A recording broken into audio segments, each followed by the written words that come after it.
Mr. Secretary, have you ever worn a MAGA hat in front of the troops? I own plenty of MAGA hats, but I don't. Have you ever worn one in front of the troops at an official event? I don't believe so. I don't believe so. Do you think it's appropriate for the President of the United States to wear political merchandise, including a MAGA hat, at official events, including West Point commencement? The Commander-in-Chief yes or no? Can wear whatever hat he wants, to include the phrase, "Make America Great Again," because I would like to make America great again as well. So you think that's appropriate? The Commander-in-Chief has the right, in front of his troops, to wear whatever he'd like. Okay, I strongly disagree with you. And I urge you both, especially you, General Kane, as we see an increasingly political rhetoric, including from the Secretary, to please, for the good of our troops, this is an incredibly difficult moment, and we need leaders like you to continue to echo the apolitical nature. I have 12 seconds. Mr. Secretary, I don't say this lightly. I have to say this on the record.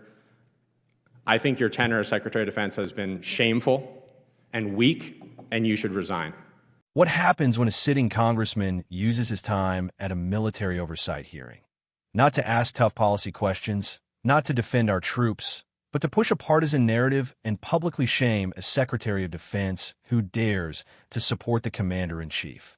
You get exactly what we saw in that explosive exchange between Representative Pat Ryan and Secretary Pete Hegseth, a decorated Army veteran, telling another veteran to his face that he should resign, all because he defended the president's right to wear a hat that says, "Make America Great Again."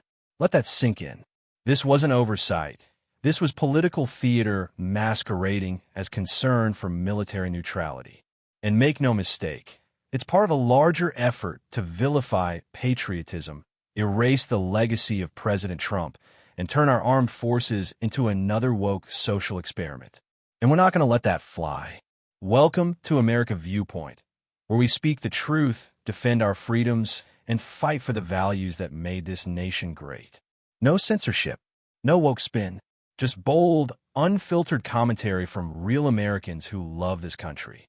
If you're tired of the lies and ready to stand for faith, family, and freedom, hit that like button, subscribe, and ring the Liberty Bell, because this is where the fight begins. Goes back. Chair, and I recognize the gentleman from New York, Mr. Ryan.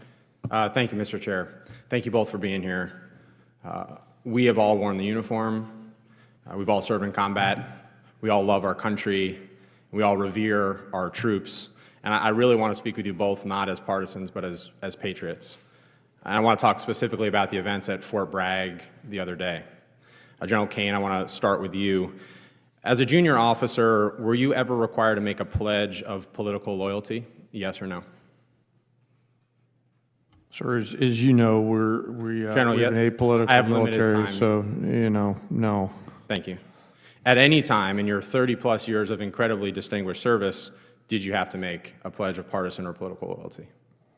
No, sir. Thank you. Did you ever serve in any unit or command at any level where service members were required to make a pledge of political loyalty? No, sir. Thank you. And I want to commend you. You've been on the record on this, including in your confirmation hearings where you clarified, quote, "I've never worn any political merchandise or said anything to that effect." I appreciate that. That is the standard, and commend you for saying so and continuing to model that. General Kane, one last question for you. Should soldiers have to pledge political loyalty to participate in an event with our Commander-in-Chief? Yes or no, please. Sir, I'm not. First, no. I'm not aware of any time in history that soldiers, sailors, airmen, Marines have been asked to do that. I think. I'm sorry, General. I do want to, just in the interest of time, I want to talk about what happened at Fort Bragg 2 days ago. There was guidance put out, and this has been verified by multiple independent news outlets, saying, quote, these are to the soldiers of the 18th Airborne Corps and the U.S. Army. If soldiers have political views that are in opposition to the current administration, then they need to speak with their leadership and get swapped out. This is swapped out of the event with the president.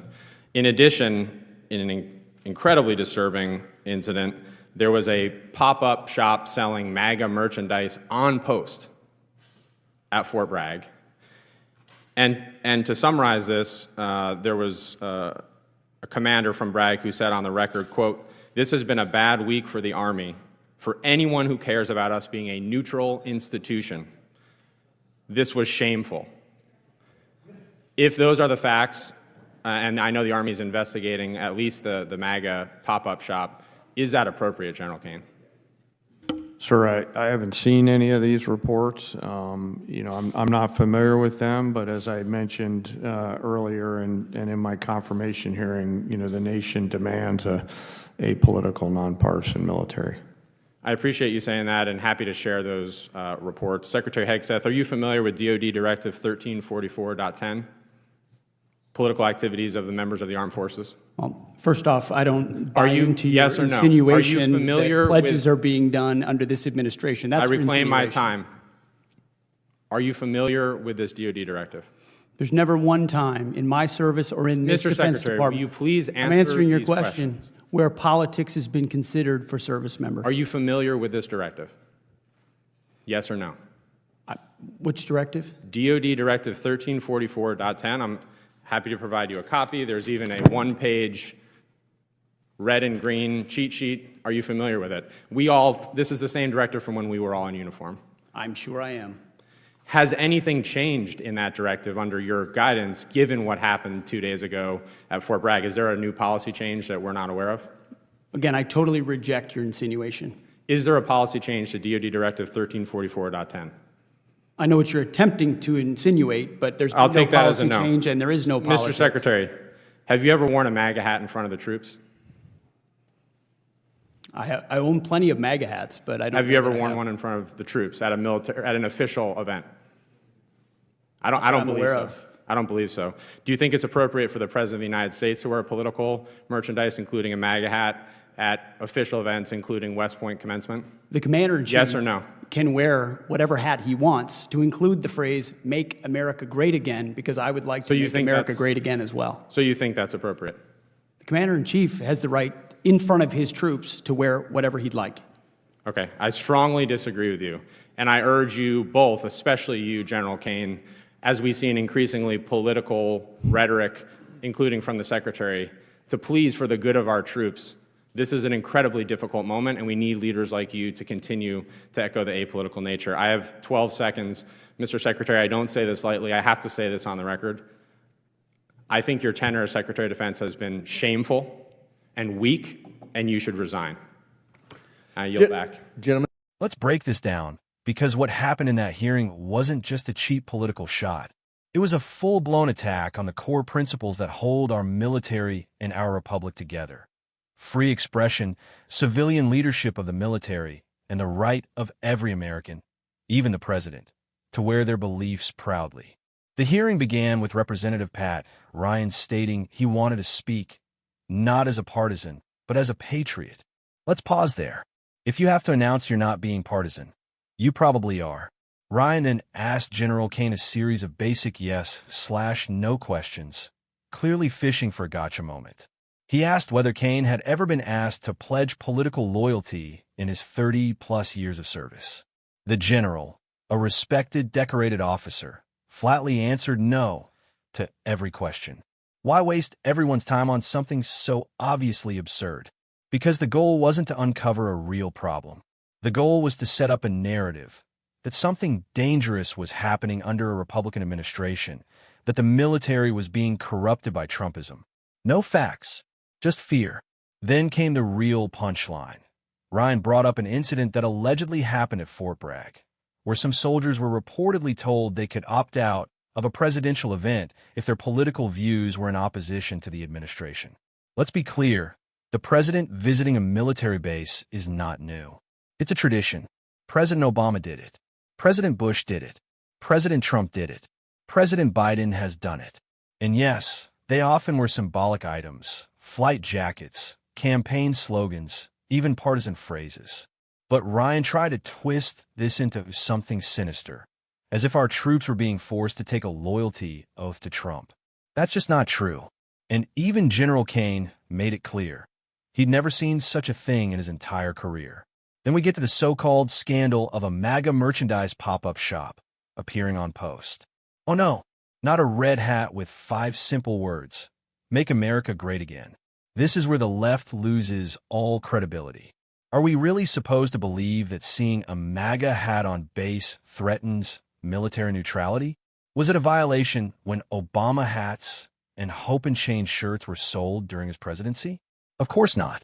This is selective outrage, plain and simple. If the merchandise violated base rules, fine, investigate and move on. But don't pretend like it's some dark harbinger of authoritarianism. Because here's the truth. MAGA isn't a political cult. It's a movement rooted in pride. Pride in America, pride in service, pride in protecting what's good and sacred about our country. And that's exactly why they want to erase it. Now let's talk about Secretary Pete Hegseth, former Army officer, Fox News contributor, and proud patriot. When Ryan tried to bait him into apologizing or admitting some policy change, Hegseth stood firm. He rejected the insinuation that there had been any directive requiring political loyalty. He said clearly, there has been no change to DoD Directive 1344.10. That directive prohibits active duty service members from engaging in partisan political activity in uniform. And guess what? That policy has been in place for years, long before Hegseth got to the Pentagon. When asked if he'd ever worn a MAGA hat in front of troops, Hegseth said he owns plenty, but doesn't believe he's ever worn one in that setting. And then, the kicker. When Ryan asked if it was appropriate for the president to wear political merchandise like a MAGA hat at official events, Hegseth answered what every sane American knows. Yes, the commander-in-chief can wear whatever he wants. Because that's not about politics, it's about leadership. Let's not kid ourselves. This wasn't about Fort Bragg. It wasn't about a hat. It wasn't even about Secretary Hegseth. It was about demonizing the MAGA movement. They're terrified of it because it's powerful, patriotic, and unafraid to challenge the globalist, woke narrative. The left wants to politicize everything. The military, the FBI, the IRS, even school boards. But when a conservative dares to push back, suddenly they're the problem. Where's the accountability for real abuses of power? Where's the outrage when military brass parrots progressive talking points about climate justice and white rage? Where's the investigation into drag shows on base or woke indoctrination at service academies? It's not about keeping the military apolitical. It's about controlling the narrative. And then, with dramatic flair, Pat Ryan tells Pete Hegseth to his face, "You should resign." Really? A Secretary of Defense who honors the Constitution, respects the chain of command, and stands up to political bullying, and he's the one who should resign? No, sir. That's not leadership, that's surrender. Ryan didn't expose corruption. He exposed his own priorities. Optics over substance, ideology over unity. We don't need more bureaucrats tearing down patriotism. We need leaders who defend it. This hearing wasn't just a disagreement, it was a warning. It showed just how far some in Washington are willing to go to smear those who defend traditional American values. It showed that in today's political climate, even owning a red hat can get you labeled a threat. But here on America Viewpoint, we don't cower to that kind of bullying. We call out, loudly, clearly, and unapologetically. This is America Viewpoint, where we don't whisper, we roar. We stand tall, speak loud, and never back down from defending truth and liberty. If this message fired you up, smash that like button, hit subscribe, and turn on notifications because the fight for America doesn't end when the video does. Until next time, stay strong, stay free, and may God bless the United States of America.